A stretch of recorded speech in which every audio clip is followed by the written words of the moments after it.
Veja, irmão, os que vieram aqui do norte do Chile nos diziam que 18 e 25 horas, por exemplo, os irmãos. Imaginem, de Arica, onde estão os irmãos de Arica? Levantem a mão e fiquem em pé. Fiquem em pé, por favor, para que possamos lhes dar uma salva de palmas grandes pelo esforço que estão fazendo. Onde estão os irmãos de Iquique? Iquique lá na frente também, uma salva de palmas para eles. Também vieram os irmãos de Antofagasta, onde estão? Ah, uma comitiva grande, está grande essa igreja. Que bonito. 18 horas desde Antofagasta até aqui. Onde estão os irmãos da Serena? Isso, a Serena, muito bem também. Também aqui temos os irmãos de Calama. Calama, estão aí? Que alegria tê-los conosco. E os irmãos de Copiapo. Onde estão, Copiapo? Uma salva de palma para a igreja de Copiapo. Porto Natales. Onde estão os de Porto Natales? Aí é uma cidade mais ao sul, a mais do sul aqui do Chile. E onde está a irmã que nos ajuda lá? Ah, lá tem o cartaz. Deus abençoe, irmã. Deus abençoe. Onde estão os irmãos de Concepção? Uma salva de palmas para a igreja de Concepção. A maioria dos crentes chilenos estão aí em Concepção. E onde estão os irmãos de Temuco? Temuco, isso, que bom, claro. E os irmãos de Angol? Onde estão os irmãos de Angol? Aí também, isso. Quantos grupos? Onde estão os irmãos de Vinha del Mar? Uma salva de palmas para os irmãos de Vinha del Mar, que foi a igreja mais antiga, onde começou tudo aqui no Chile. Talca estão aqui. Rancagua, onde estão os irmãos de Rancagua? Uma salva de palmas para os irmãos de Rancagua. Irmãos, onde estão os irmãos de Las Condes? Las Condes, bem, parabéns, está grande a igreja. Onde estão os de São Fernando? Aqui. Que bom compartilhar com vocês, irmãos, parabéns. Santiago, a igreja de Santiago, uma salva de palmas. Bem, que felicidade. Hoje Deus vai fazer com que estes corações se mexam e sintam algo muito especial. Mas por quê? Porque aqui vai vir na frente, nestes momentos, esta mulher de Deus, esta mulher que Deus tem nos dado como instrumento para revelar e para fazer conhecer este Deus que vive e nos ensinar o Evangelho e a doutrina. Por isso, com vocês, forte essa salva de palmas, com vocês, nossa irmã Maria Luísa. Boa tarde. Que o Senhor os abençoe, queridos irmãos e irmãs. O Senhor os abençoe. E nosso Deus, na sua promessa maravilhosa que fez o Senhor Jesus Cristo, quando deu a ordem aos seus discípulos e lhes disse: ide pelo mundo todo e pregai o Evangelho. O que crer, o quê? Será salvo. É essa a maravilhosa promessa que temos do Senhor, que somos uma só família no Senhor. Porque o Senhor Jesus Cristo veio a isso. Ele veio a unir as pessoas, aos seres humanos. Ele veio a trazer a bênção de Deus a todo ser humano. Ele veio a abençoar e que todos os seres humanos sintamos que temos um ser supremo que nos governa, um ser supremo que nos abençoa. Glória seja para o nosso Deus. Podem se sentar, irmãos, podem se sentar.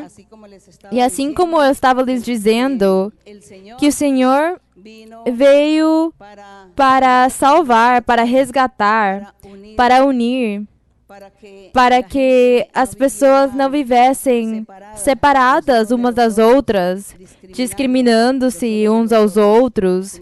O Senhor veio a trazer a unidade às nossas vidas, por meio do seu Evangelho maravilhoso. E é isso que vamos estar aprendendo para valorizar o nosso Deus e também para aprender doutrina e poder nós defender a palavra de Deus diante das pessoas, diante do mundo, quem quer que seja. seja, porque hoje em dia há tanta mentalidade, há tantos conceitos sobre Deus, sobre a humanidade, sobre o mundo, sobre todas as coisas. Então, nós temos que aprender muita doutrina, tê-la em nosso coração e também, dessa forma, poder ensiná-la e poder explicar às pessoas. E também para que nós tenhamos convicção e sejamos confiantes do que estamos acreditando, do caminho pelo qual estamos andando. É nisso que vamos nos ocupar nesta tarde, de fazer esse paralelo da lei de Moisés, do Evangelho de Cristo Jesus, para que no final, então, o Senhor, Ele veja, nós vamos ver que Ele vai nos dar essas bênçãos que tanto esperamos, e o Senhor vai ficar contente conosco, porque nós dedicamos tempo para honrá-lo, para meditar nele, para ler a sua palavra, estudá-la, porque a Bíblia não é um livro de enfeite na estante ou na biblioteca. A Bíblia é um livro para lê-lo, para desfrutar e para nos gozar, para nos desfrutar no Senhor. Quem quer que seja, qualquer pessoa do mundo, mesmo que não se congregue numa igreja e lê a Bíblia, e o faz com reverência, e o faz com sinceridade, com certeza Deus, nesse momento, ou o Espírito Santo, virá a essa pessoa, e Deus lhe ensinará e lhe mostrará o caminho que deve seguir. É isso que Deus faz. Deus já tem feito isso no mundo. Por meio de tantas eras, por meio de tantos séculos, Deus tem feito isso com as pessoas, com os leitores da Bíblia. Os tem abençoado em grande maneira. E nós hoje, aqui, que vamos meditar e que temos estado meditando no Senhor e aprendendo doutrina, eu acho que as bênçãos do Senhor serão maravilhosas e grandes. Assim, irmãos, vamos ficar em pé e vamos cantar ao Senhor um coro. E cantemos ao Senhor: servirei a Ti, Senhor. Vamos cantar. Se não o tem aí, ou tem aí, então vamos cantar sem a música. Bem, servirei a Ti, Senhor.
Bendito o nome do Senhor. Glória ao nosso Deus. Glória ao nosso Deus. Agora sim, vamos dar o espaço aos irmãos que têm algumas perguntas. Podem se sentar. E vamos continuar com as perguntas nesta tarde.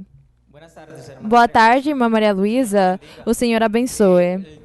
O Senhor está me permitindo cumprir hoje 2 desejos do meu coração.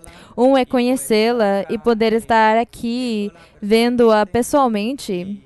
E, irmã Maria Luísa, gostaria de contar que desde 2014, quando começaram os ataques contra a senhora, eu fui uma daquelas pessoas que a ataquei. E eu falava coisas muito feias para minha mãe. Minha mãe se congrega na igreja faz muitos anos. E toda vez que saía uma notícia, eu ligava para ela. Naquela época eu não morava com ela. E eu lhe ligava e lhe dizia: olha aquilo, olha, olha, olha.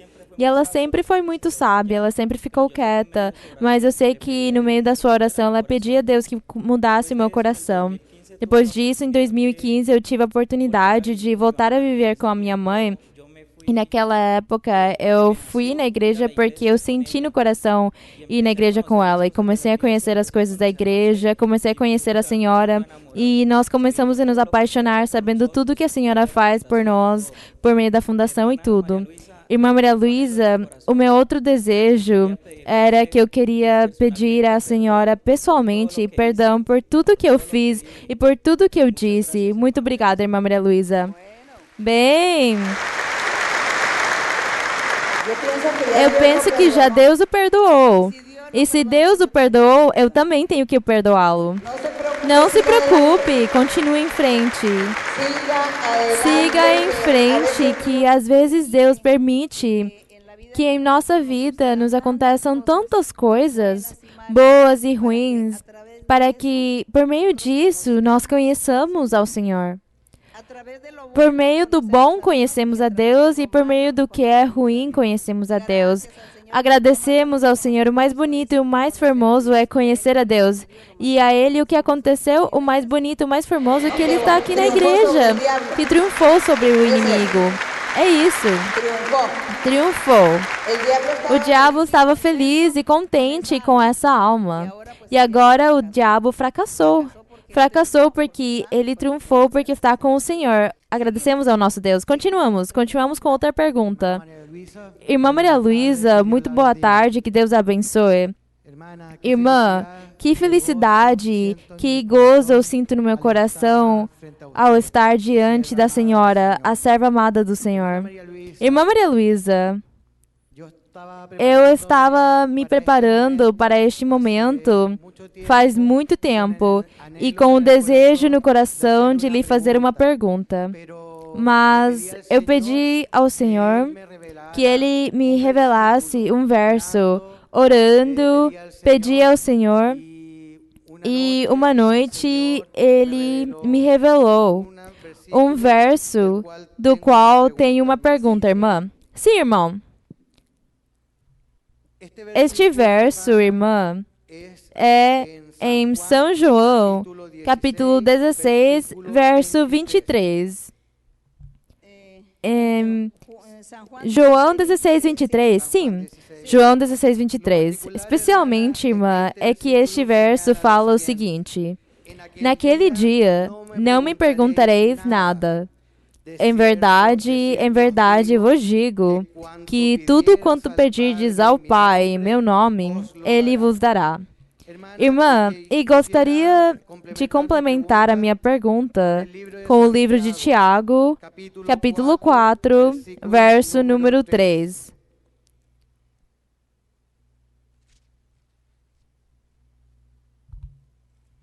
O livro de Tiago, irmã. Tiago 3, capítulo 4, verso 3. Sim, pedis e não recebeis, porque pedis mal, para o gastardes em vossos deleites. Eu gostaria, irmã, de focar a minha pergunta no materialismo na igreja, já que muitas pessoas acreditam que buscar de Deus é ir pedir pela sua vida material e não valorizam o mais importante, que é a promessa da vida eterna. Eu gostaria que a irmã nos falasse sobre o que Deus espera que lhe peçamos por meio do Senhor Jesus Cristo. Bem,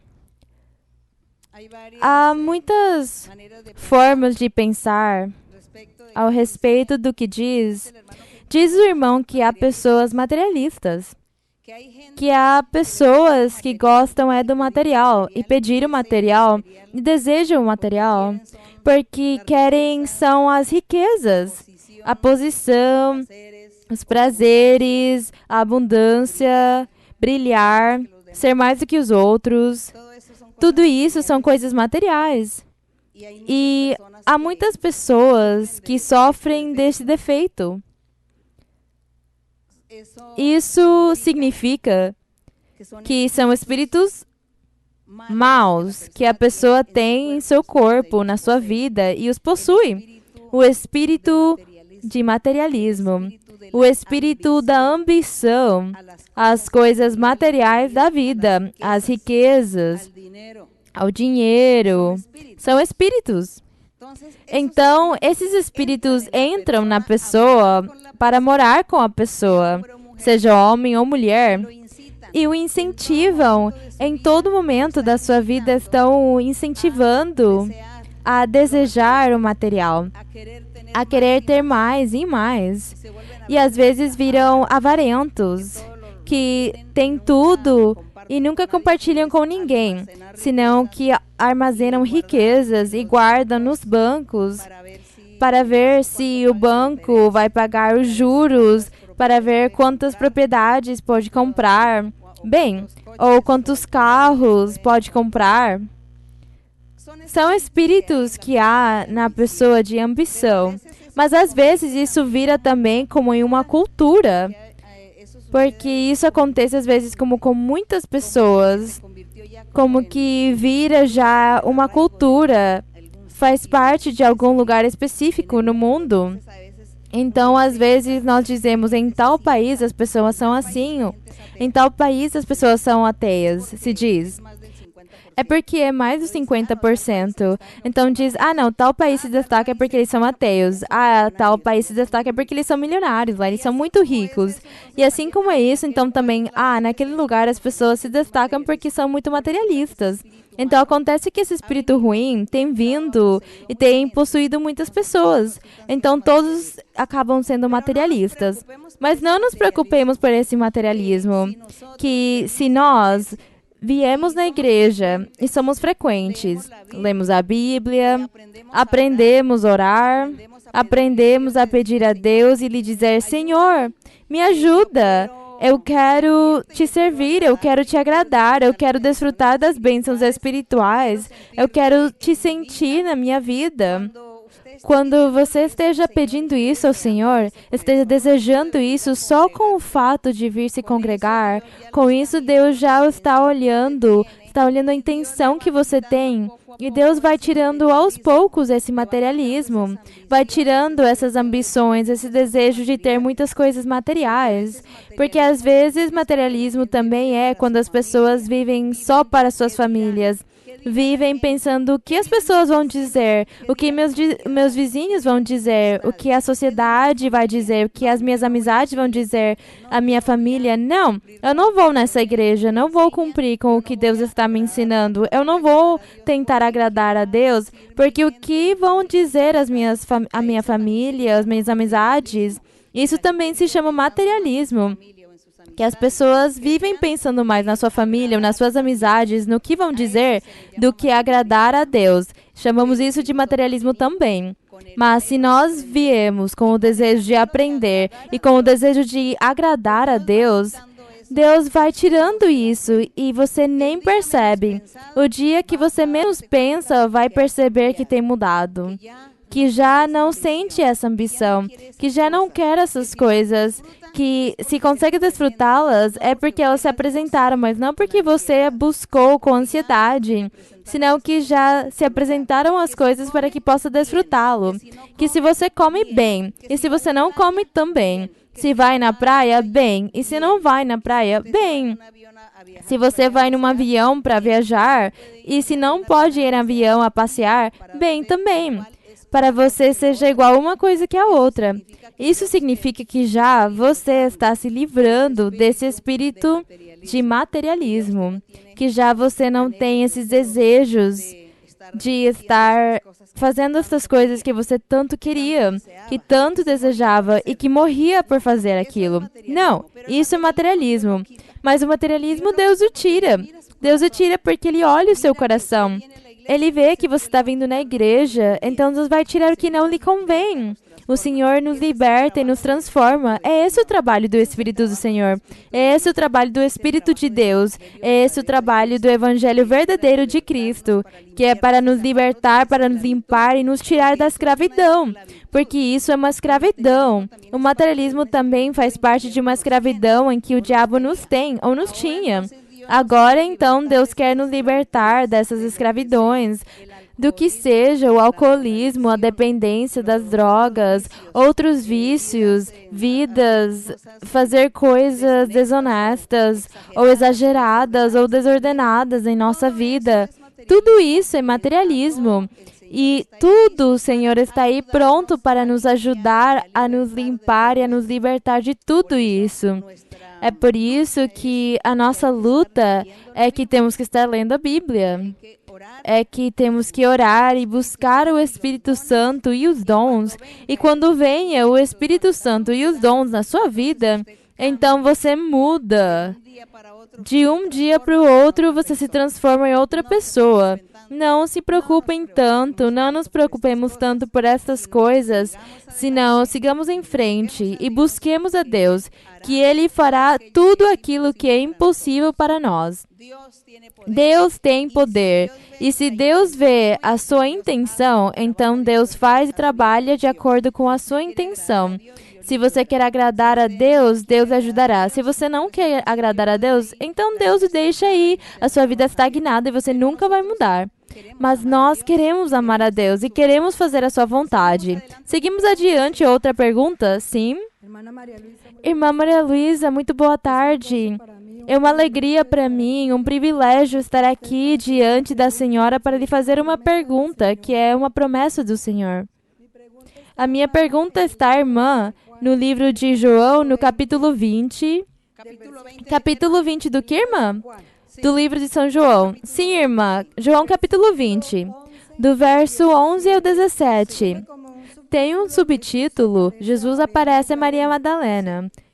Mas a minha pergunta é focada no verso 17, onde Jesus lhe disse a Maria Madalena, solta-me, porque ainda não subi para o meu Pai, mas vai a meus irmãos e dize-lhes, subo para meu Pai e vosso Pai, para meu Deus e vosso Deus. A minha pergunta, a dúvida é, por que o Senhor Jesus disse a Maria Madalena, solta-me? Obrigada, irmã. Bem, o Senhor não quis dar essa bênção a Maria Madalena. Simples.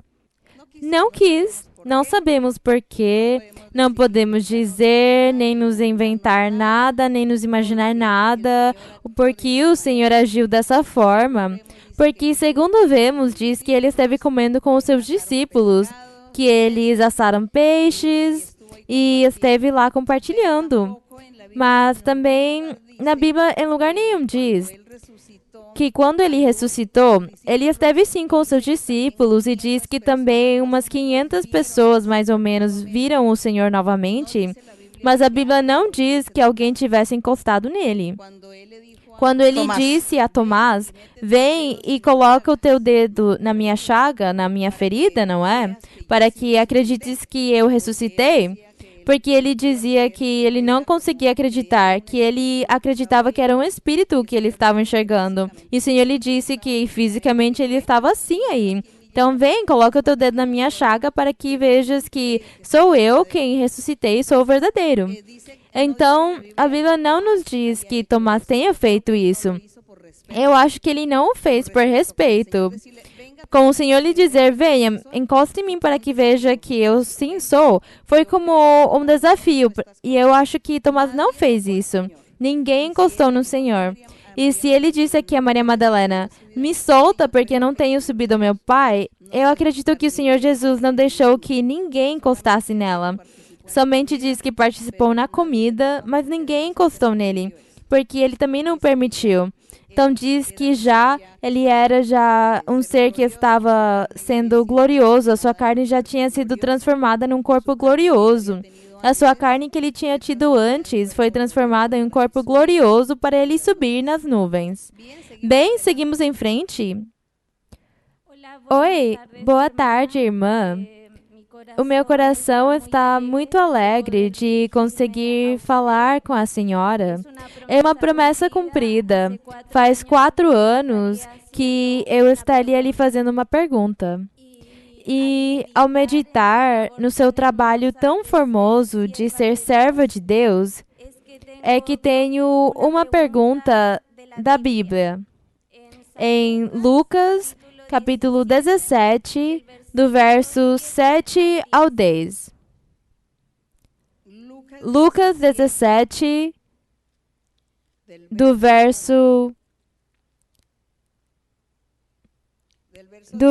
10 ou 7? Do 7 ao 10. Sim, o verso 7. Quem de vós, tendo um servo que ara ou apacenta o gado, ao voltar ele do campo, lhe diz: chega-te e senta-te à mesa? E antes não lhe dirá: prepara-me algo para cear, cinge-te e serve-me, até que tenha comido e bebido, e depois disso tu podes comer e beber? Acaso dá graças ao servo porque fez o que lhe fora mandado? Penso que não. Assim também vós, quando haverdes feito tudo o que vos foi ordenado, dizei: servos inúteis somos, pois fizemos o que devíamos fazer. Irmã, fica evidente nestes versos que o dever do servo é fazer tudo o que o seu senhor lhe ordena, e fazendo não é suficiente. Poderia nos ampliar qual é o dever de um servo de Deus? Bem, irmã, você aí já deu a resposta ao respeito dos servos materiais físicos, mas também os espirituais, como somos todos nós, servos de Deus somos, não é? Diz que não sejamos orgulhosos, que se estamos fazendo um trabalho para Deus, nunca dizer que já estou satisfeito com o meu trabalho. Nunca dizer: já está feito o trabalho. Já está, já fiz. Olha o que eu já fiz. Tudo o que fiz pelo Senhor já. Isso é suficiente. Nunca. Nós sempre vamos dizer: não tenho feito nada pelo Senhor. Não tenho feito o trabalho completo que Deus tem me assignado. É isso? Que sintamos que não fazemos nada por Deus. Porque o Senhor estava lhes ensinando isso, era para evitar que as pessoas se enaltecessem, se enchessem de orgulho, se enchessem de vanglória, dizendo que é muito, que o que faz é muito, ou que é uma pessoa muito importante ou superior, porque olhe tudo que faz. É isso. O Senhor nos ensinando a humildade, a simplicidade. E que, enquanto mais trabalhemos e façamos algo nós, digamos: Senhor, não tenho feito nada por Ti. E que sejamos mais simples e humildes. Aí o Senhor estava ensinando, era melhor a simplicidade e a humildade. De não ir dizer: eu sou mais, ou eu sou superior, ou que eu tenho feito tantas coisas e olhe que os outros não têm feito nada. Então, o Senhor, por isso, quis nos dar esse ensinamento. Que para Deus, nunca realmente há um trabalho completo por parte dos seres humanos. Que sempre falta alguma coisa. Mas, bem, fazemos o que podemos, até onde as nossas forças consigam, e já depois o Senhor vai nos premiar a cada um. Glória ao Senhor. Seguimos adiante. Seguimos adiante. Cara irmã Maria Luísa, gostaria de lhe contar que temos esperado por muito tempo esta formosa festa espiritual, prometida desde faz muito tempo pelo nosso Senhor. Irmã, lhe damos as boas-vindas da parte dos irmãos em geral da igreja, mas especialmente dos irmãos chilenos, porque sabemos que com a sua visita vem grandes bênçãos para este formoso país que muitos precisamos, e assim o veremos, estou seguro, nos próximos tempos.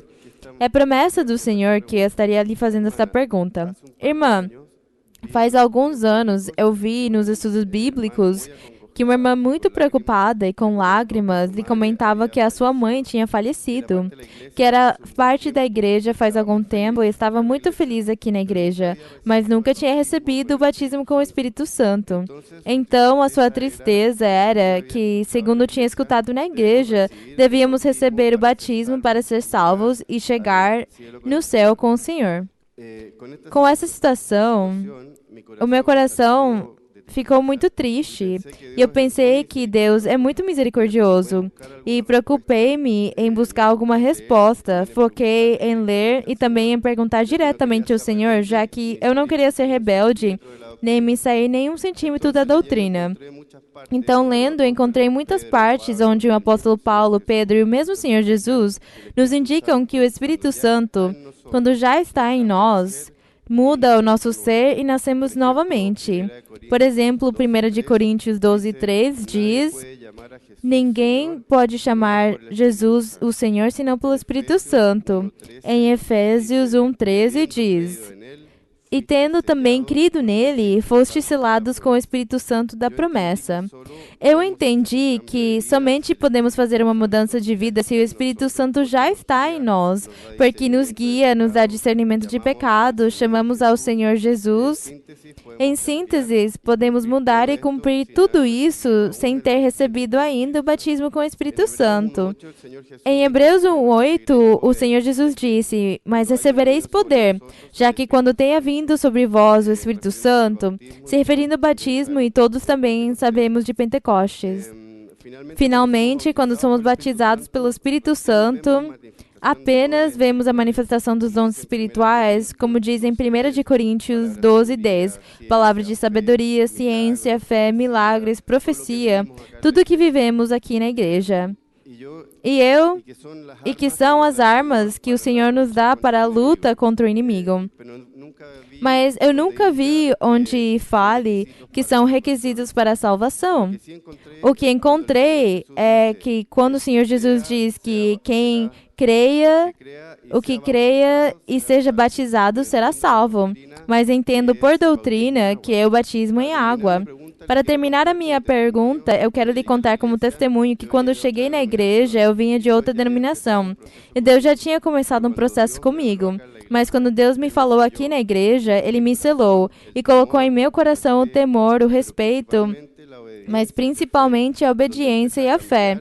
E comecei a mudar e a deixar muitas coisas que nunca teria pensado nem em deixar, já que pareciam coisas impossíveis para o homem. Eu lhe conto que ainda não tenho o batismo com o Espírito Santo, mas neste tempo sinto com muita alegria que eu tenho nascido novamente. E vejo os frutos todo dia, porque tenho passado momentos muito difíceis estes anos, mas da mesma forma tenho mantido o gozo, a paz, a fé, a paciência e um amor gigante por meu Pai maravilhoso. Finalmente lhe conto que foi tanta minha preocupação pela pergunta dessa irmã que eu perguntei ao Senhor várias vezes se Ele estava em mim ou não, mesmo de não ter recebido o batismo, mas que eu sentia que Ele estava em mim. E pela sua infinita misericórdia, Ele me disse em profecia: filho, eu sei que me perguntas se eu estou em ti, mas eu te digo que eu estou sim em ti. Para fechar, irmã, eu acho que uma coisa é quando manifestamos uma mudança real de vida, amando o Senhor, respeitando sua palavra, seus mandamentos, com zelo ao seu evangelho, com a ajuda do Espírito Santo que já está em nós, e damos os frutos que limos agora há pouco.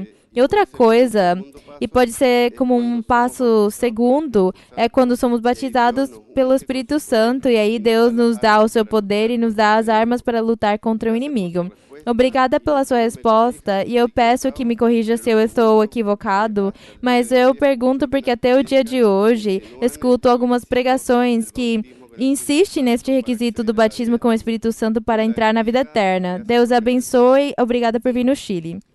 Bem, aqui no livro de Atos, encontramos uma leitura que neste momento eu esqueci, mas diz que o apóstolo Paulo chegou num lugar, numa cidade, e visitou um grupo de crentes que tinham se convertido ao evangelho. E ele lhes perguntou, entre outras coisas, lhes disse: recebestes o Espírito Santo depois que crestes? E eles lhe responderam dizendo: nem sequer temos ouvido falar do Espírito Santo. E Paulo lhes disse: então, em que batismo foram batizados? Fomos batizados no batismo de João. Então diz que Paulo imediatamente os batizou em água, e depois de que os batizou em água, diz que desceu o Espírito Santo e receberam todos o Espírito Santo e começaram a falar em outras línguas. A evidência para que uma pessoa saiba que tem recebido o Espírito Santo, a evidência é falar em outras línguas. Essa é a evidência. E aqui no ensinamento de Paulo diz que ele lhes disse: vocês já receberam o Espírito Santo? Eles disseram não. E diz que ele orou e lhes colocou as mãos para que recebessem o Espírito Santo. Por exemplo, aqui no capítulo 8 fala que capítulo 8 de Atos diz que porque ainda não havia descido sobre nenhum deles, mas somente foram batizados em nome do Senhor Jesus. Então impunha-lhes as mãos e recebiam o Espírito Santo. E como eles souberam que tinham recebido o Espírito Santo? Porque começaram todos a falar em outras línguas. E também aqui, na história de Cornélio, nos diz que, na história de Cornélio, no capítulo 10, no verso 44, diz que Pedro estava pregando a Cornélio e a sua família. E diz no 44, enquanto Pedro ainda falava essas palavras, desceu o Espírito Santo sobre todos os que ouviam a mensagem. E todos os crentes que eram da circuncisão, quer dizer, os judeus, que tinham vindo com Pedro, ficaram atônitos de que o dom do Espírito Santo se derramasse também sobre os gentios. Porque os ouviam falar em línguas e magnificar a Deus. Então, é um dever receber o Espírito Santo. É um dever. Deus nunca vai dizer a você que já é suficiente com o fato de que você já acreditou ou acredita. E com o fato de que Deus tenha lhe feito milagres e curas. O fato de que Deus lhe diga em profecia que eu estou contigo e eu vivo no teu coração. Você não se confie disso. Não se confie nisso. Busque o batismo com o Espírito Santo. Peça ao Senhor que o batize com o Espírito Santo. A evidência é falar em outras línguas. Quando se recebe e como se recebe? Quando chegamos nos louvores. Você chegue nos louvores. Se você não consegue vir todos os dias, o dia que consiga vir, venha com essa intenção, com esse desejo, com esse anseio de receber o Espírito Santo. Isso é o que se chama o batismo com o Espírito Santo.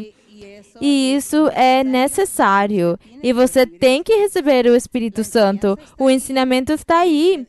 Em Atos capítulo 2, quando o Senhor Jesus Cristo disse aos apóstolos: se reúnam num lugar, esperem até que venha o poder do alto sobre vocês. E diz que eles começaram a orar no aposento alto e que 120 pessoas estavam reunidas no louvor a Deus quando veio o Espírito Santo. E diz que todos foram cheios do Espírito e falavam em outras línguas e profetizavam. É um dever nosso, enquanto vivamos, é um dever de buscar o Espírito Santo. Quanto tempo você tem para receber? O prazo, podemos dizer que é a sua vida. A sua vida inteira é o prazo que você tem para receber o Espírito Santo. Mas é melhor recebê-lo cedo, porque por meio do batismo com o Espírito Santo, por meio de que você receba o Espírito Santo, vêm os dons espirituais à sua vida. Você não poderá profetizar se não tem recebido o Espírito Santo. Você não pode profetizar se não tem o batismo com o Espírito Santo. Para conseguir profetizar, temos que receber o Espírito Santo. Temos que falar em línguas. É isso que a Bíblia ensina. Então, tem pessoas que se confiam e dizem: Deus disse que Ele já está comigo, que eu já sou dele, que Ele vai me dar a salvação. Sim, agradeço ao Senhor, mas é que temos que ganhar almas para o Senhor. Temos que ter o dom da profecia para profetizar para as pessoas. Diz que com o dom da profecia se ganha muitas almas para o reino dos céus.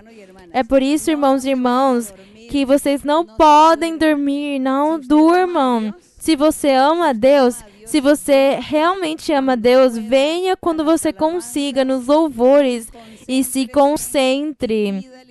E peça ao Senhor que o batize com o Espírito, ou que venha o Espírito Santo na sua vida, na sua boca, e que você fale outras línguas. Isso é um dever que nós temos, os crentes de Cristo Jesus, para receber os dons espirituais, como o da profecia. É importante Se você quer ser profeta de Deus, tem que falar em línguas. Se você quer ser profetisa, tem que falar em línguas primeiro. E depois já vem esse dom maravilhoso. Enquanto que o dom de cura, talvez Deus dá à pessoa e diz, vai, impõe as mãos e Deus vai respaldá-lo. E a pessoa pode se curar. Mas para profetizar, é muito importante que recebam o Espírito Santo. É um dever, é um dever. Pelo que temos que ler Atos dos Apóstolos, que aí vamos encontrar a resposta e encontramos as experiências também dos apóstolos, do seu trabalho de evangelização que eles fizeram. Bem, seguimos. Seguimos em frente. Boa tarde, irmãos. Boa tarde, irmã Maria Luísa. Bem-vinda. Gostaria de lhe fazer uma pergunta? Sim, irmã.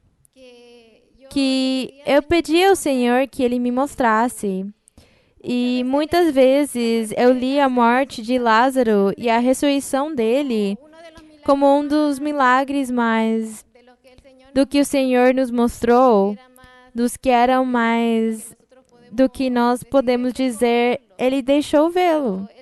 Mas o Senhor, nesta passagem, que é João 11, nos dá uma representação da salvação do Evangelho, que é viver por Ele, que Ele é a ressurreição. No verso 39 de João 11, o Senhor lhe diz, tirai a pedra. Gostaria a irmã de saber o que seria essa pedra em nossa vida espiritual? Porque em toda a passagem faz referência à vida espiritual, a estar mortos e a ressurreição por meio dele. E também... Bem, irmã, me desculpe que eu a interrompa. Naquela época, os túmulos eram umas grutas. Eram grutas e a porta era uma pedra. E aí, quando enterraram a Lázaro, então tinham colocado já a pedra para que ninguém profanasse esse túmulo. E o Senhor Jesus disse, tirem essa pedra. Isso não tem nenhum significado espiritual, simbólico. Não tem nenhum... Essa pedra do túmulo de Lázaro não tem nenhum significado simbólico para nós. Isso foi algo físico. No entanto, as pedras em alguns lugares da Bíblia, como quando Pedro fala, diz que Cristo Jesus é a pedra principal. Isso sim já tem um significado. Já isso é uma figura, que o Senhor Jesus é como a pedra principal da construção. E que nós, os crentes, somos pedras vivas, diz. Que somos pedras vivas por quê? Deus nos compara como pedras vivas. Pedras, porque uma pedra é forte, resistente. A pedra resiste o vento, o calor, o frio, resiste os chutes, resiste tudo a pedra. E que, como nós somos pedras vivas, significa que somos pessoas que resistimos tudo que o diabo faz contra nós. Tudo resistimos. A perseguição do diabo, de todas as coisas que vêm contra nós, que vem arremessar contra nós e a nos colocar armadilhas, dificuldades, tribulações, acidentes, doenças, tristezas, incompreensões, injúrias, calúnias. Tudo isso que o diabo faz contra nós, nós somos fortes e seguimos adiante, amando a Deus, buscando a Deus, seguindo ao Senhor, alegres, felizes, confiados. Esses somos essas pedras mais vivas, porque as pedras reais são mortas, são inanimadas. Então, nós somos pedras vivas. É por isso que diz o Senhor, pedras vivas que resistem todos os golpes que vêm na vida. Tudo ruim que vem, vocês o resistirão. E são vivas, por quê? Porque temos uma vida que Deus tem nos dado. Então, o Senhor nos compara com essas pedras vivas. Nisso, sim, temos esse simbolismo. Mas do túmulo do Lázaro não há simbolismo. Bem, irmã, continue. Eu lhe perguntava porque, como Lázaro já tinha morto, e a irmã diz ao Senhor Jesus que já levava 4 dias e dizia, fede já. ou seja, que já estava se descompondo, eu tinha entendido que esse estado era nosso pecado antes de conhecer ao Senhor.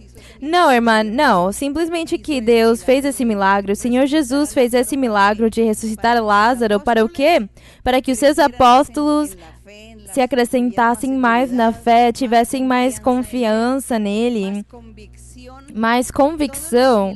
Todos os milagres que Deus tem feito, todas essas manifestações, são para que o homem mesmo acredite e confie que existe um Deus verdadeiro. Se em nós, se nesta congregação, não víssemos milagres, não se vissem sinais, se não pudéssemos ver a manifestação de Deus na nossa vida, em que Deus nos muda, nos transforma nas bênçãos, em tudo que Deus faz, em todos os milagres que Deus faz, se nós não conseguíssemos ver, se não falássemos em línguas, se não profetizássemos, se não fizéssemos nada disso, nós mesmos não acreditaríamos em nada, porque diríamos, é uma religião a mais. Para o quê? É mais uma religião. Mas nós acreditamos que esta é a igreja que o Senhor está formando. Por quê? Porque Deus se manifesta espiritualmente, materialmente se manifesta. Espiritualmente, Deus se manifesta quando falamos em línguas, quando profetizamos, quando temos sonhos e visões, e quando nosso coração muda, nossa vida muda, quando vivemos uma vida agradável diante do Senhor. Quando somos curados e fisicamente Deus se manifesta no material quando temos milagres, curas, liberações, e milagres também que Deus dá trabalho às pessoas, resolve os seus problemas, lhes dá compreensão, lhes guarda das ameaças, os guarda da morte, dos acidentes. Quando Deus guia as pessoas, lhes ensina como Deus faz tudo isso. Por isso nós sabemos e conhecemos e acreditamos que esta congregação é de Deus e que Deus se manifesta entre nós. Do contrário, não acreditaríamos. É por isso que Deus, desde o começo, tem se manifestado com milagres e fez muitos milagres na época de Moisés para que o povo acreditasse, para que as outras nações acreditassem que existia um Deus verdadeiro. Deus, o Senhor Jesus Cristo, fez muitos milagres e sinais para que os seus apóstolos acreditassem nele e para que todas as pessoas e o povo acreditassem que ele era um ser que tinha vindo da parte de Deus. E depois o Senhor Jesus Cristo disse: eu vou embora, mas vou enviar o Espírito Santo para que esteja com vocês para sempre. E Ele vai lhes ensinar, vai lhes guiar e vai fazer milagres e sinais. Para o quê? Para que nós acreditemos e para que o mundo que tem de vir e as pessoas que hão de ouvir esse evangelho acreditem que existe um Deus verdadeiro que se manifesta. É por isso que Deus faz os milagres e os sinais. Glória ao nosso Deus. Bem, continuemos com uma última pergunta de hoje. Boa tarde, irmã Maria Luísa, que Deus abençoe. O meu coração está totalmente gozoso ao estar diante da senhora. Eu me sinto realmente afortunada, porque muitos irmãos têm esperado 5 anos, em outros países 10 anos, para conseguir estar diante da serva amada. Mas eu esperei somente 1 ano e meio para ter esta oportunidade. E, pela glória de Deus, é uma promessa cumprida estar lhe fazendo esta pergunta. Gostaria de me focar, irmã Maria Luísa, em Eclesiastes 11, verso 9 e 10. No que Eclesiastes? Eclesiastes 11. Sim, Eclesiastes 11. Pode ler, irmã.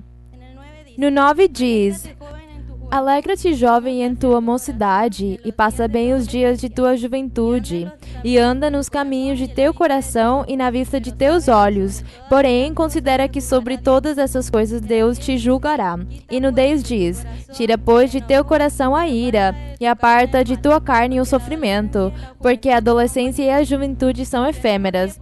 Compreendemos, por muitos ensinamentos e estudos bíblicos que temos visto, que os jovens somos igualmente julgados por Deus que os adultos.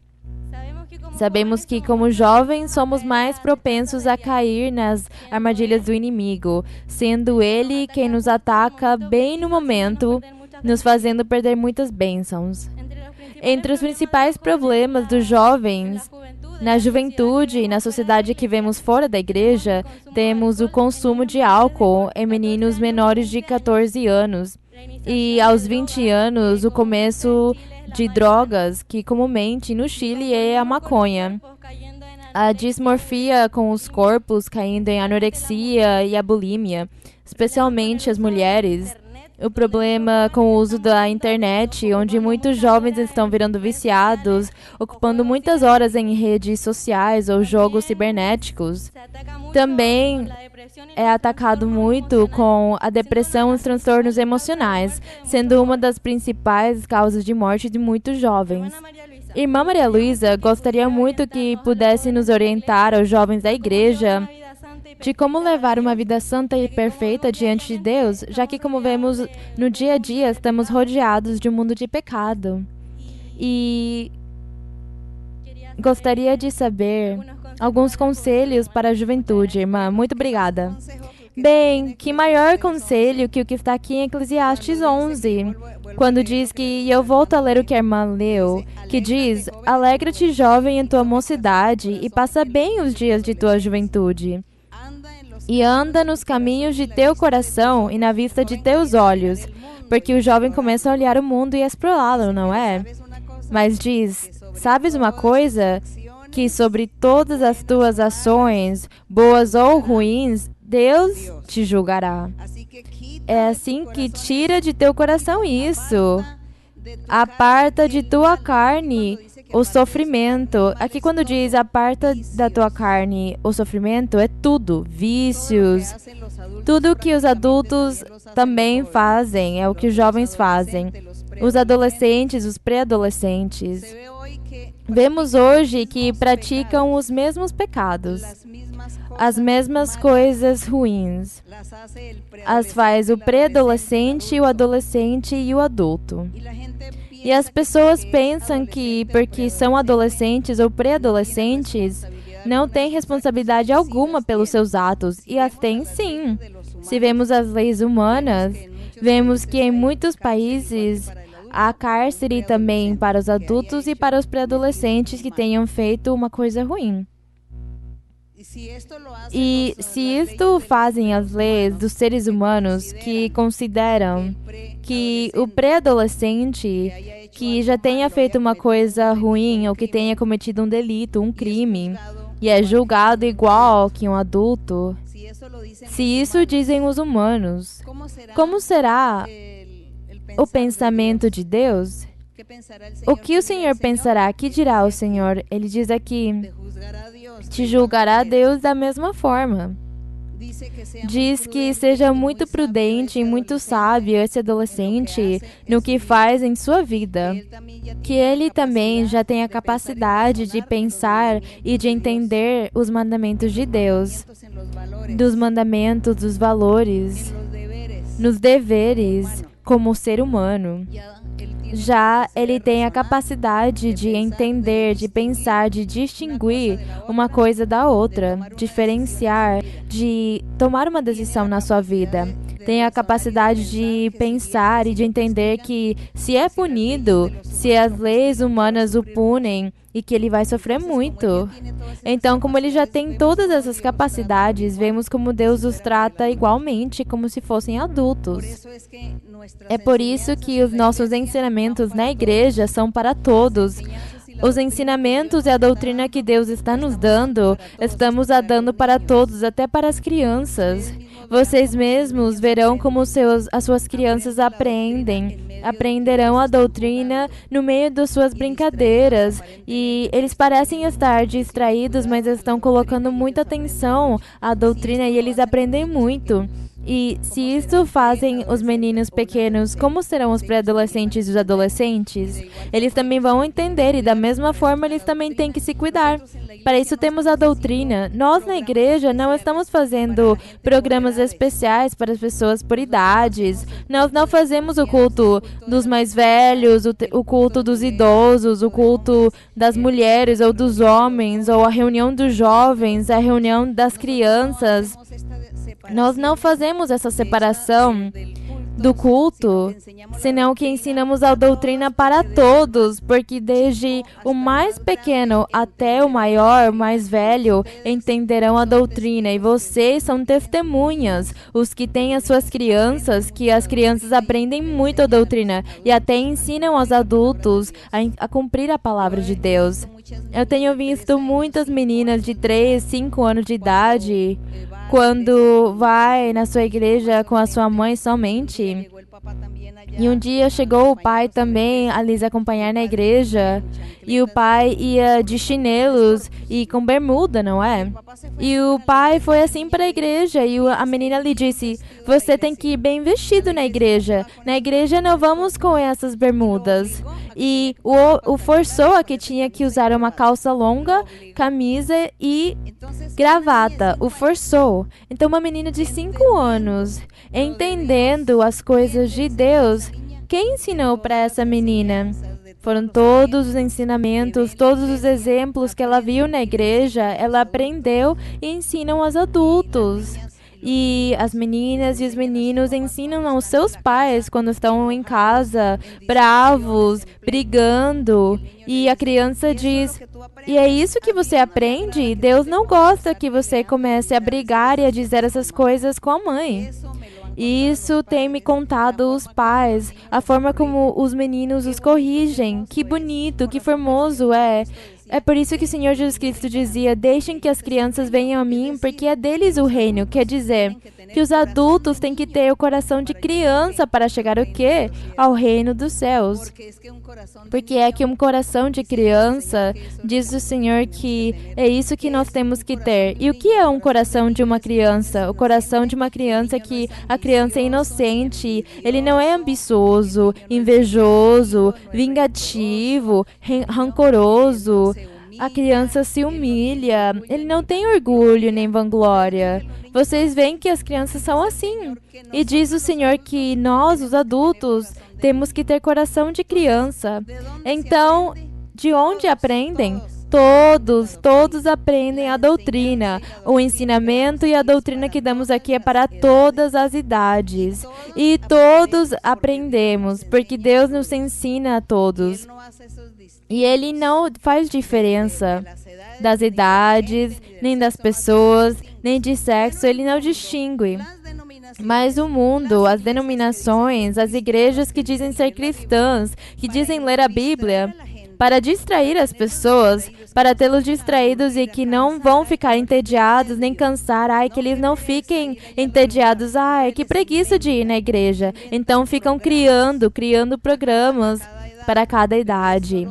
Mas é só para entretê-los, como se diz. É distrações para que as pessoas fiquem aí, atentas. Não, nós não fazemos isso porque a palavra do Senhor, o Espírito de Deus que está conosco, que nos coloca no coração essa alegria, esse entusiasmo e esse desejo de seguir e de louvar a Deus, de acreditar no Senhor e de agradar a Deus. Isso Deus o coloca também no coração das crianças de qualquer idade.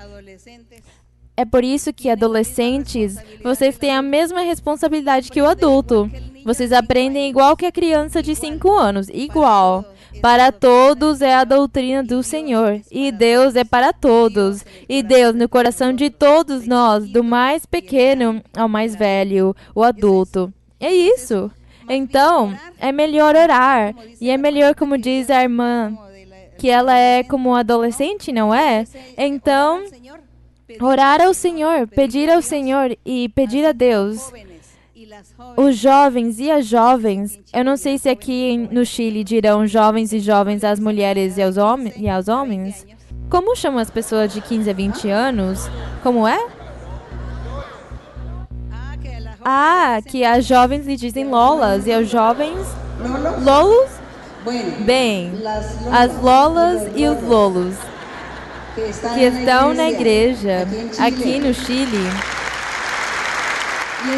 eu lhes aconselho, sim, lhes aconselho que amem a Deus, que leiam a Bíblia, busquem a Deus, porque da mesma forma que a um adulto podem acontecer coisas boas e ruins no mundo, para você também.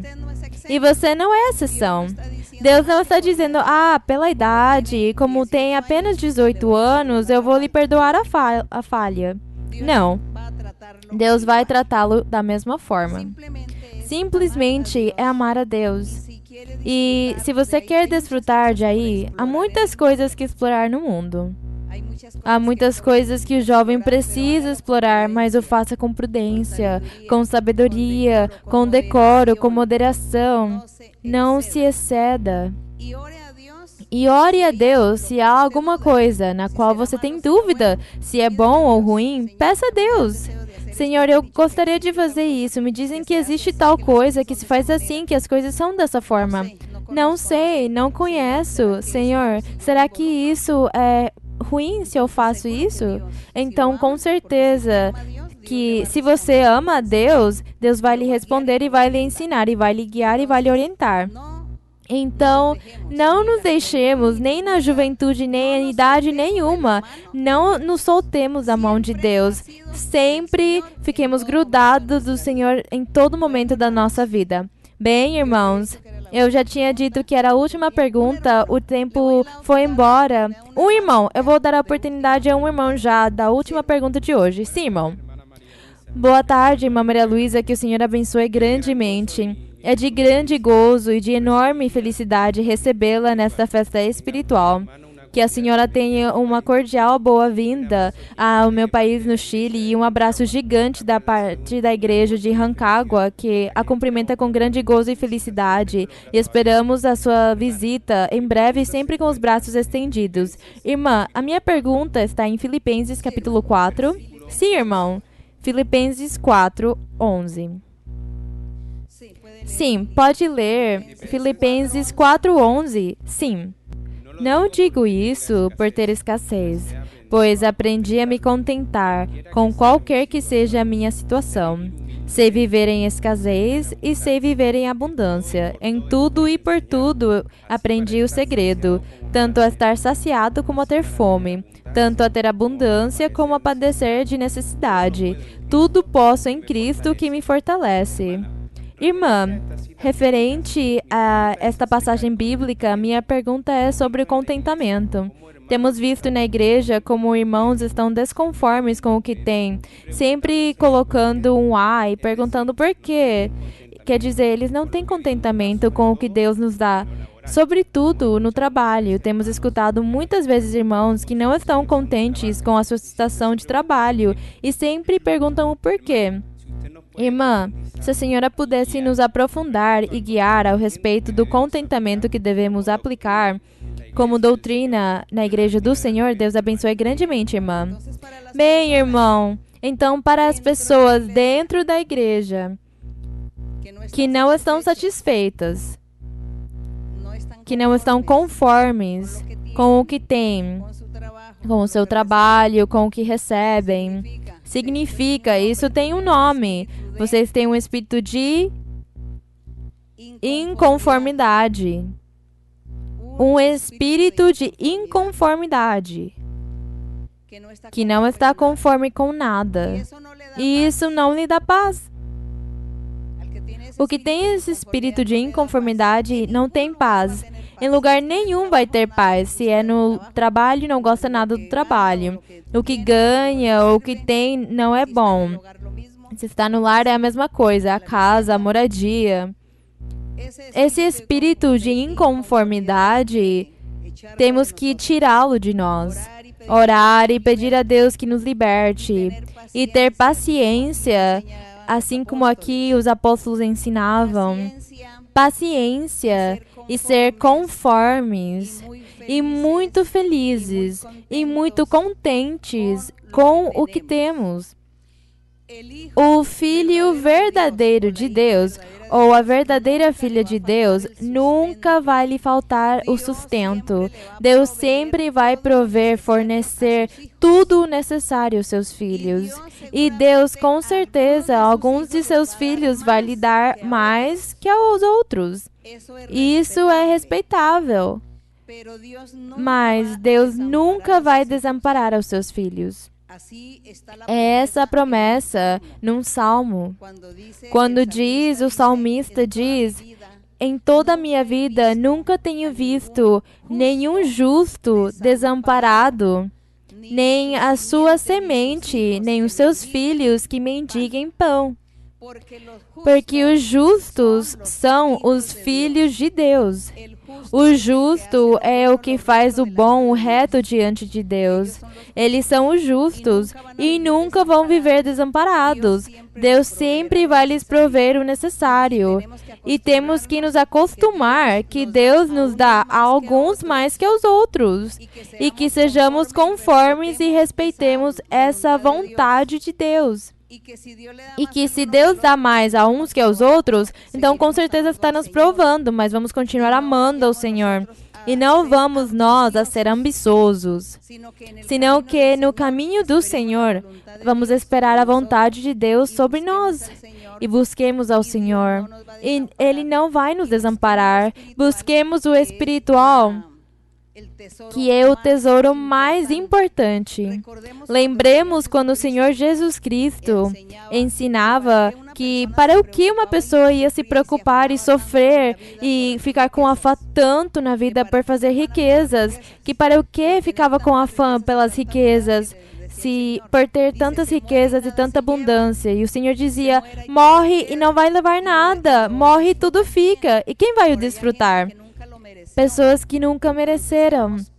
Então, sejamos práticos naquilo e não fiquemos pensando nisso. Enquanto sejamos filhos de Deus, enquanto estejamos no caminho de Deus, vamos à mão de Deus, confiemos e esperemos que Deus nunca vai nos desamparar e sempre vamos ter comida, vestido e teto.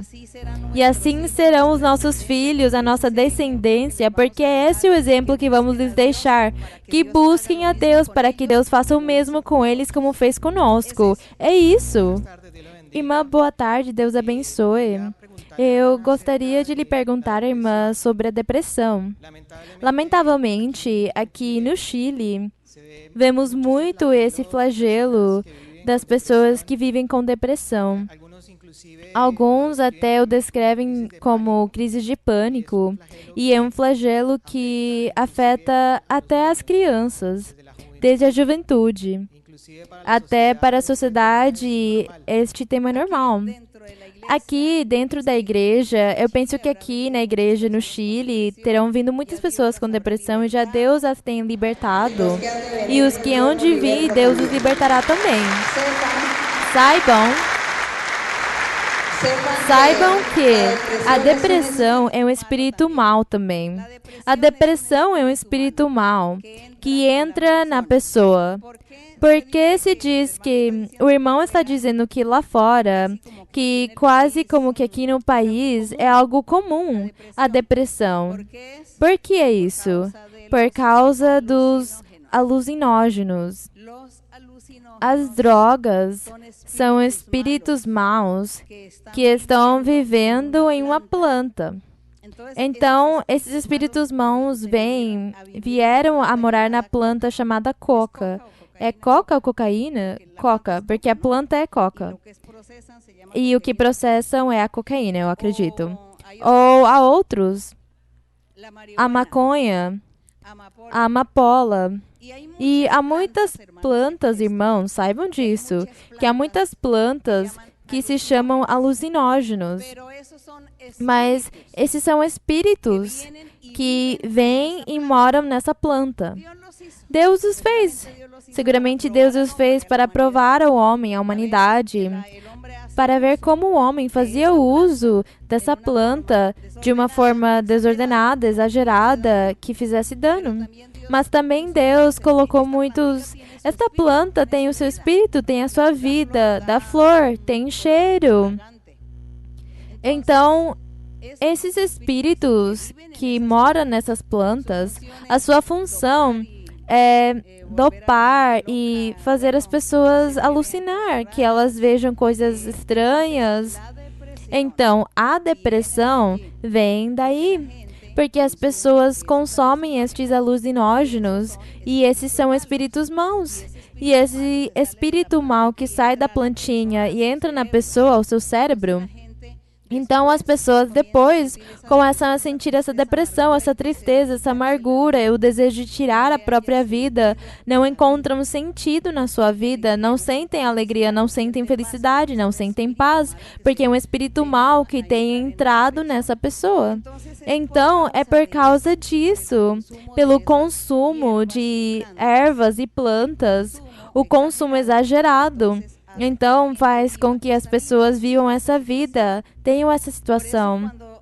Por isso, quando todas as pessoas, em muitos países, em alguns países consomem alucinógenos, em outros é o tabaco, bom, são muitas coisas. Em outros exageram com algumas ervas, com o chá, enfim, com ervas que lhes dão felicidade, que sentem alegria, que sentem bem, que está todo dia animado.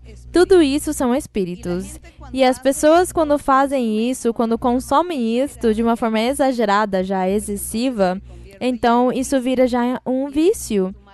E o espírito mau está aí no corpo da pessoa pedindo-lhe que continue consumindo mais.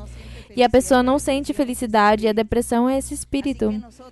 É por isso, irmãos, que nós, os crentes, os irmãos, os que já estamos aqui na igreja do Senhor, que seguramente alguns vieram e têm depressão, esse é um espírito e vocês já têm sido libertados pelo Senhor, mas as pessoas lá fora não. E as pessoas lá fora, como são os seus parentes, ou os seus vizinhos, ou amigos, amizades, o dia que algum deles se queixe com você, ele diga: eu sinto depressão, sinto desejo de tirar a minha própria vida, na minha família não tenho paz, não há alegria, estamos muito mal. Você fale-lhes de Deus. Fale de Deus e fale: por que você não vai na minha igreja? Porque lá na minha igreja Deus se manifesta, e Deus faz milagres, e Deus faz curas. E seguramente, se você vai, Deus pode libertá-lo e pode lhe dar felicidade e paz. É isso que temos que ensinar às pessoas. Às vezes vamos a algum lugar onde fazem muitas bruxarias. Lugares, há povos e há lugares, setores onde fazem bruxarias e feitiçarias. E aí estão os demônios também trabalhando. E as pessoas vivem tristes e doentes por causa dessas bruxarias. Mas que bonito seria que essas pessoas... Eu conheço muitos lugares onde essas pessoas têm chegado na igreja e têm conhecido as coisas de Deus e têm sido libertados das bruxarias. Porque é que há países, há povos, há lugares no mundo em que as pessoas se especializam. Ou o diabo especializa as pessoas para fazer certas coisas. Então as pessoas vivem escravas do diabo. Escravas. Há outros lugares onde praticam, por exemplo, voodoo. Então as pessoas dizem que fazem caminhar os mortos. Então as múmias e que o morto fazem ele caminhar. Porque vem um demônio forte e faz caminhar o cadáver. Então, como vemos, em diferentes lugares do mundo, são praticadas muitas coisas que dão tristeza e as pessoas sofrem. As pessoas sofrem porque o diabo quer que os humanos estejam sofrendo, vivendo amargurados e tristes, e é por isso que o diabo faz tudo isso. Mas para tudo há uma solução. A solução é o nosso Deus verdadeiro. A solução é que o Senhor Jesus Cristo faz muitos milagres e liberta. E nós temos que falar com essas pessoas e orar por elas para que Deus os liberte. Onde tem chegado a palavra do Senhor nesses lugares onde praticam tantas coisas, já as pessoas estão sendo curadas e estão se libertando. Muitas pessoas, por exemplo, eu tenho testemunhos muito bonitos do trabalho que estamos fazendo na fundação. Na fundação chegam muitas pessoas em cadeiras de rodas, chegam pessoas com câncer, chegam pessoas com malformações, com muitas malformações, efeitos físicos. Outros que chegam com a cabeça torcida e não conseguem se endireitar. E assim chegam muitas pessoas à fundação. Então, nos eventos, eu vou pedindo ao Senhor que os cure, que os liberte. Eu falo: Senhor, olha como essa pessoa está, cura. E Ele me diz: sim, eu vou curá-lo aos poucos. Então, eu falo para a pessoa: você vai estar se curando aos poucos dessa malformação, disso que você tem aí. E assim tem acontecido. Já estou vendo hoje as pessoas curadas. Quem estava torcido, eu estou muito assombrada, muito maravilhada. Porque havia uma pessoa que tinha o seu pescoço completamente virado para trás e já está normal. Os que tinham um inchaço na cabeça, que saíam, já estão curados, porque esses são espíritos. São espíritos maus que entram na pessoa por bruxarias, por feitiçarias, por alucinógenos, por fazer tantos vícios e tantas práticas e tantas coisas que as pessoas fazem. E é por isso que vem essas doenças, mas isso é o demônio, é o diabo que está morando lá. Então, irmãos e irmãs, eu peço a vocês que vocês peçam a Deus um presente. Hoje, em nossa oração, vocês peçam ao Senhor que lhes dê dons espirituais e poder para jogar fora demônios, para tirar bruxarias, peçam ao Senhor que lhes dê poder para tirar vícios, para tirar as depressões, para tirar os vícios de todos esses alucinógenos, que as pessoas sejam moderadas, e peça a Deus estes presentes bonitos. Que Deus dê a vocês o poder de estar trabalhando contra o diabo, para jogar fora o diabo, para tirar os demônios de doença dos corpos das pessoas. Que quando vocês imponham mãos, hajam milagres na congregação. Peçam ao Senhor essas coisas. Irmãos, eu espero que tenham aprendido, meus queridos irmãos do Chile, que tenham aprendido alguma coisa, que recebam a bênção do Senhor e que recebam os dons espirituais, que se realizem muitos batismos com o Espírito Santo, que falem em línguas, porque o Senhor diz aí em Efésios 1, em Efésios, leiam que diz que o Espírito Santo, o Senhor nos deu ele como um selo de salvação. Quando alguém faz um negócio, então no negócio, ou coloca a sua assinatura para dizer, vamos fazer esse negócio. Quem não faz esse negócio perde, mas o Senhor fez essa promessa com nós e se comprometeu a nos dar a salvação e diz, para que acreditem que eu vou salvá-los, eu vou lhe dar o meu Espírito. Tem nos dado o seu Espírito. Por isso, todos temos que receber o batismo com o Espírito Santo. E isso vamos pedir ao Senhor também. Que o meu Deus os abençoe. Que Deus os abençoe. Eu os amo no Senhor. E que estejam vocês sempre prontos na presença do nosso Deus. Que sejam bons soldados de Cristo Jesus. E que Deus os abençoe, lhes dê muitos dons e faça muitos milagres e sinais em vocês e em toda esta nação. Que Deus abençoe esta nação. Que o Senhor abençoe todos. Vamos ficar em pé e vamos cantar ao Senhor. Que maravilha que Cristo me achou. Que maravilha que Cristo tenha me encontrado. Glória a Deus. Cantemos esse coro que é o 39, acho. 139. Mesmo que eu sei que vocês não tenham trazido inário. Será que podemos cantar esse coro? Vamos cantar e depois vamos fazer a nossa oração. E vocês já sabem as suas petições.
Cristo me halló y por su gracia mi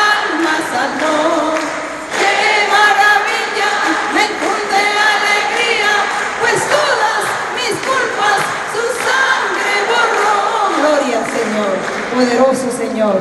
Gracias, Señor. Gracias te damos esta noche, Señor.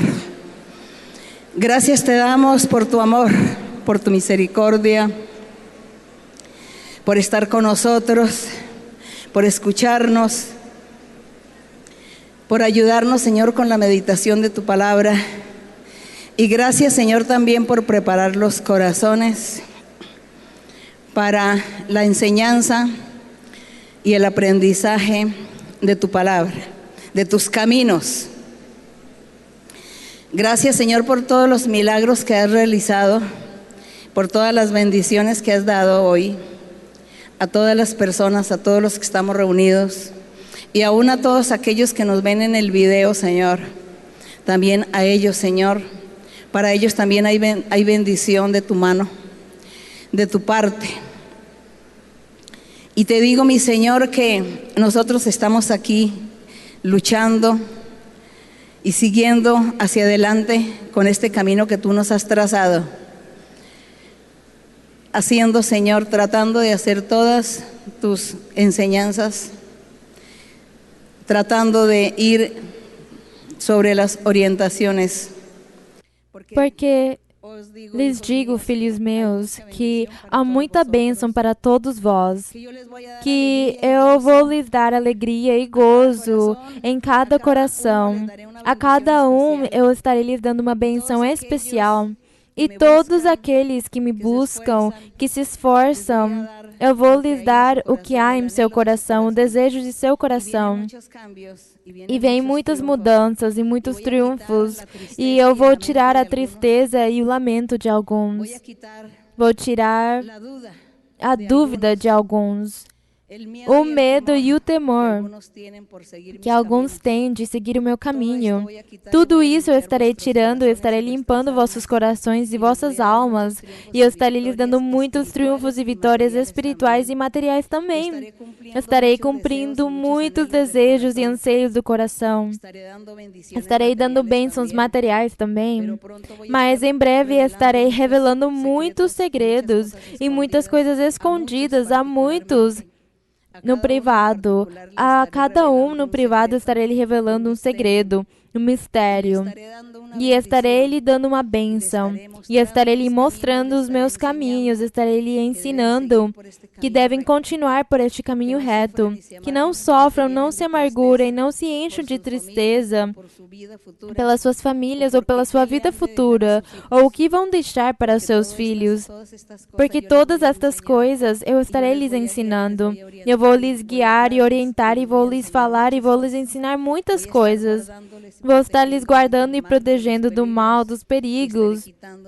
E estarei tirando muitos impedimentos e empecilhos de vossos caminhos.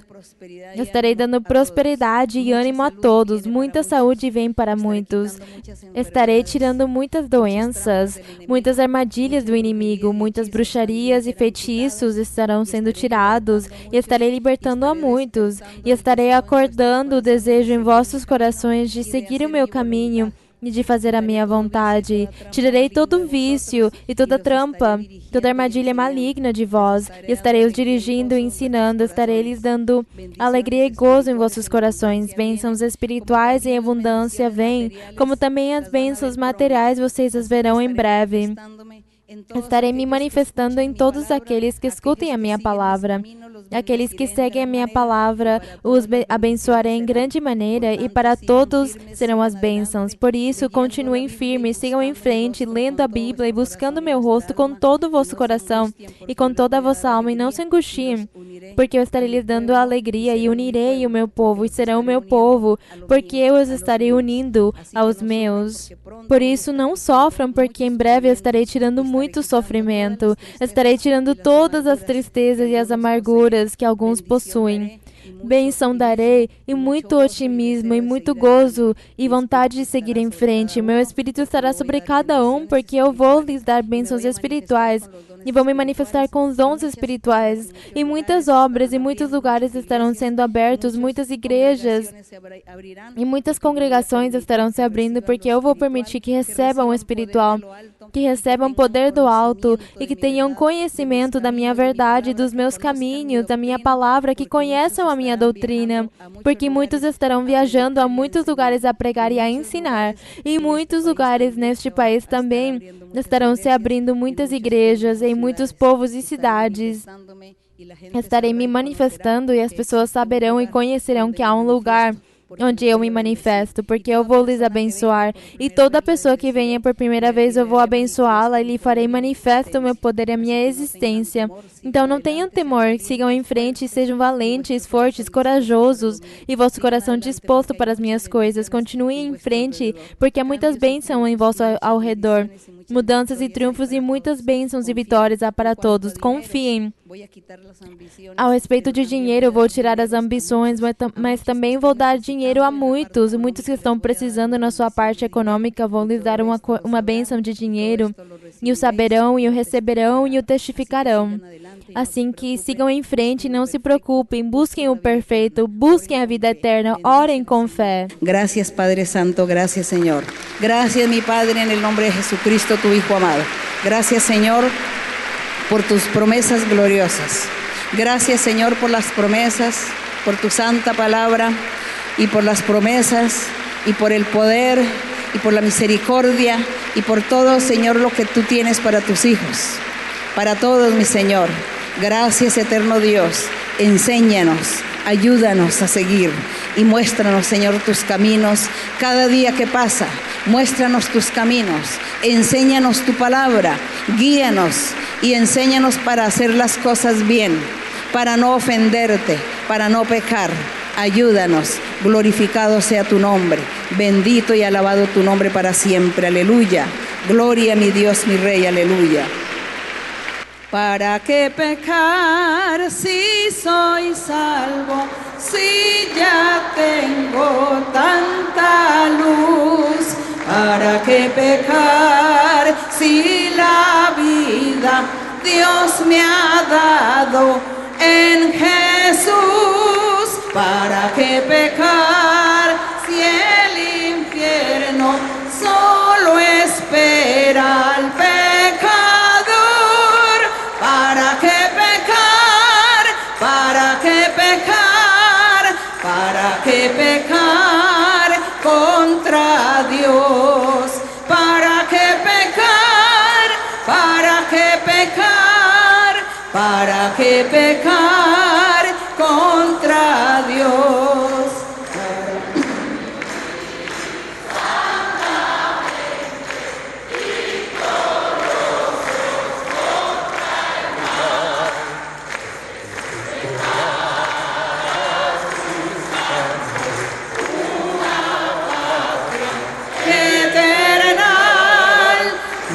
Patria hermosa en los cielos, donde inmundo no entrará. ¿Para qué pecar? ¿Para qué pecar?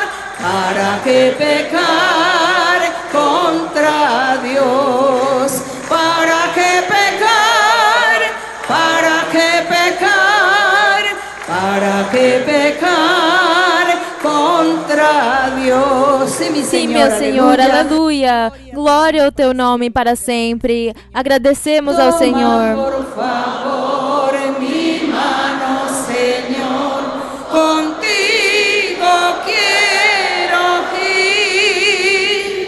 Con sangre aquí pagaste por mí. Te quiero hoy servir. Anhelo poder lo malo vencer y en santidad vivir. Toma por favor mi mano, Señor, contigo quiero ir. Toma por favor mi mano, Señor, contigo quiero ir. Con sangre aquí pagaste por mí. Te quiero hoy servir.